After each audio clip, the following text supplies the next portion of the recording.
आज आपण घेवड्याची सुकी भाजी बनवणार आहोत। ही भाजी चवीला खूप छान बनते, तुम्ही नक्की ट्राय करून बघा। तर त्यासाठी इथे आपण घेवडा घेतलेला आहे आणि घेवड्याच्या हातानेच तुकडे करून घ्यायचे आहेत व तो स्वच्छ धुवून घ्यायचा। त्यानंतर कुकरमध्ये तेल घालून घ्यायचं आहे, त्यामध्ये फोडणीसाठी मोहरी घालायची, हळद घालून घ्यायची व आपले घेवड्याचे तुकडे घालून चांगले 3 ते 4 मिनिटे परतून घ्यायचे। मग यामध्ये लाल तिखट, चवीनुसार मीठ घालून पुन्हा सर्व छान एकत्र करायचं।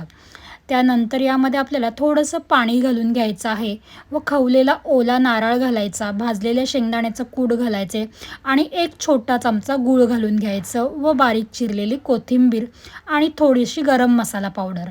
पुन्हा सर्व छान एकत्र करून घ्यायचं व कुकरचं झाकण लावून घ्यायचं आणि कुकरच्या 2 ते 3 शिट्ट्या काढून घ्यायच्या। अगदी झटपट होणारी आपली ही घेवड्याची भाजी खाण्यासाठी तयार आहे। तुम्ही या भाजीमध्ये फोडणीसाठी कांदाही घालू शकता, खूप छान बनते भाजी। आणि या घेवड्याच्या शेंगांऐवजी आपण वालपापडीही यूज करू शकतो।